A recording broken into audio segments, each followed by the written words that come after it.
I can still recall the halcyon days of yore when Joe Biden could look you straight in the eye and tell you a straight up lie, in that endearing way that politicians have, with not a trace of remorse or dementia. Back then, he was doing it honestly and on purpose, and not on the basis of muscle memory the way it is going now. The whole thing is kind of discouraging and reminds us all of our own mortality. You really miss that bright look in his eye and the youthful exuberance that said he almost expected you to believe him.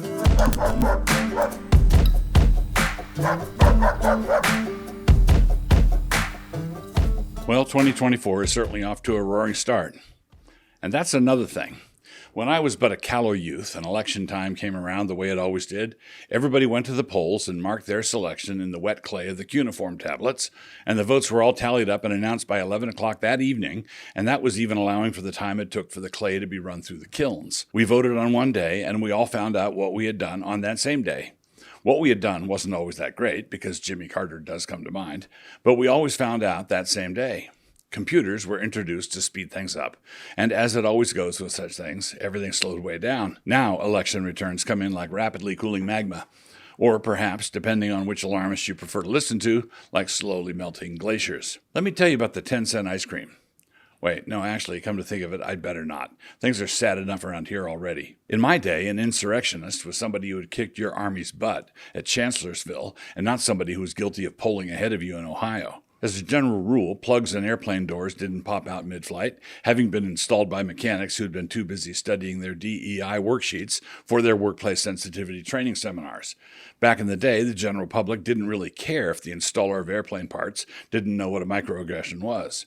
We all sort of expected him to not know what a microaggression was. We kind of liked it that way. I can still recall the halcyon days of yore when Joe Biden could look you straight in the eye and tell you a straight up lie, in that endearing way that politicians have, with not a trace of remorse or dementia. Back then, he was doing it honestly and on purpose, and not on the basis of muscle memory the way it is going now. The whole thing is kind of discouraging and reminds us all of our own mortality. You really miss that bright look in his eye and the youthful exuberance that said he almost expected you to believe him. Here's another thing. When I was a teenager, and then when I was a young man, and even after I got married, not once did I ever have to deal with aging boomers.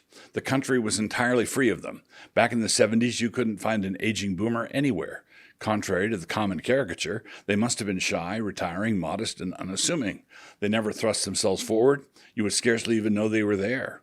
Aging boomers were not a thing. I don't know what everybody's going on about now. I don't want to reveal too much or say too much here. You might not believe me or call my veracity into question.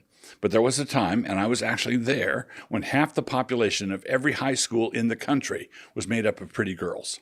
And even the marginal ones would try. So when I was a kid, the Jews used to occupy themselves with constructive projects like building a nation and winning wars in 6 days and making the desert bloom instead of digging tunnels under New York synagogues. Back in the day, dark conspiracies had the decency to not walk around naked in broad daylight. It took you some time in the library to find out what the Bond villains were up to currently, and then you had to persuade all your dubious relatives to listen to you. It made Thanksgiving gatherings that much more vibrant and lively, gave you something to look forward to. But now, when you bring up the latest conspiracy that you noticed, everybody just nods their head sadly. They'd noticed it too. Government operatives used to have chops back then. If they were going to make somebody a fall guy, then they arranged to have him, like fall. Now they're just dialing it in. Ray Epps was the one J6 participant they really had the goods on, video footage and everything. But because years were going by and nothing was happening to him, conspiracy theories were beginning to abound, and their advocates were holding secret meetings in order to chant, "Fed, Fed, Fed." See my previous grump. So somebody in authority decided that it was important to put this Fed nonsense to bed, for good and all, and so they sentenced him in a way that sent a hard message. What was his sentence? A year's probation, $500 fine, and 100 hours of community service. That'll shut the conspiracy theorists up.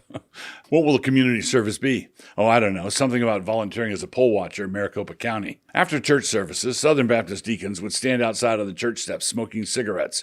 We were a real country then. Speaking of counties, as I was just a moment ago, this lack of craft competence is showing up everywhere. You can't get good help at all anymore. Back in the day, if you were, say, a DA for Fulton County and you wanted to prosecute a former president and you had the strongest sham case out of all the sham prosecutions and everybody in the media was on your side and would give you every possible benefit of the doubt, it was expected back then that you wouldn't hire your secret lover to be the special prosecutor. And if you did do something like that, you would have been savvy enough to keep the whole thing under wraps and not take luxury vacations with the money you were paying him.